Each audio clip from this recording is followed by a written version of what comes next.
mise sur l'innovation et l'identité insulaire pour se distinguer des industriels. C'est un dossier qui a été préparé par Solange Gradiagne et Pascal Alessandri. Des sorbets en bâtonnet au kiwi, à la pastèque certifiée AB Agriculture Biologique.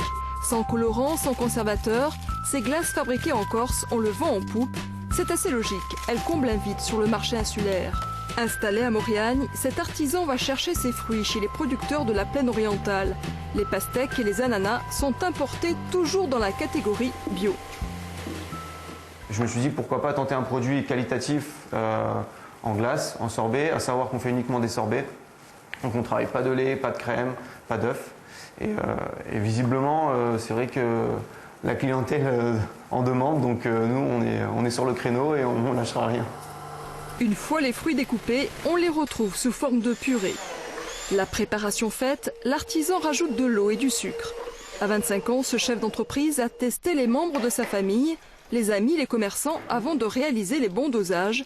Une partie de la fabrication reste confidentielle. Une fois qu'on a établi la recette, on ne la change pas, même si des amis proches, la famille nous disent « c'est vrai que moi je trouve ça un peu trop sucré, pour moi c'est pas assez, mais non, on ne pourra pas dérouter, on ne change pas. La recette est établie, on ne changera pas. » Le mélange est ensuite versé dans les moules, direction les frigos. Nicolas est diplômé en commerce international, il a effectué une partie de ses études en Amérique du Sud.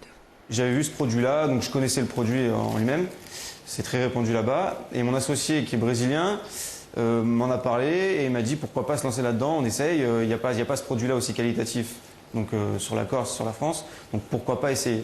Et du coup, voilà, l'un dans l'autre, on s'est motivé et puis on s'est lancé dans cette aventure. Ce chef d'entreprise a débuté son activité l'année dernière. Investissement environ 100 000 €. Son objectif cette saison, parvenir à produire 80 000 glaces. Pour le moment, Nicolas ne se verse pas de salaire, sa famille le soutient financièrement. Les bénéfices seront réinvestis dans l'achat de nouvelles machines.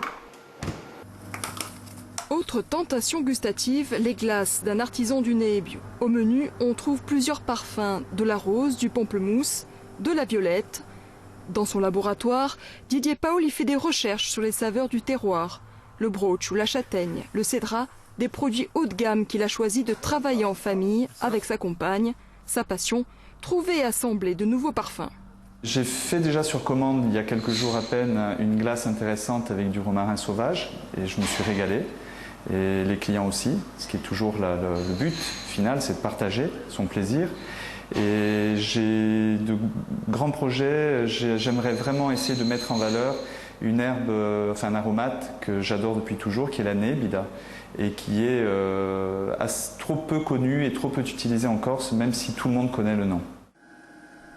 Didier utilise de la liqueur de cédrat, mais aussi de myrte. Il met un point d'honneur à se fournir exclusivement chez des producteurs insulaires. Le lait de vache qu'il utilise provient d'un voisin éleveur en bio. Au total, chaque année, la production atteint environ 10 000 litres. Cet exploitant agricole fabrique déjà des confitures, des aromates. Sa stratégie économique est claire, créer des petites quantités pour des produits à haute valeur ajoutée. C'est ainsi qu'il arrive à dégager une marge viable. On a un train de vie qui est modeste, on s'estime riche de par l'endroit où on vit, on s'estime riche de par le mode de vie qu'on a. Et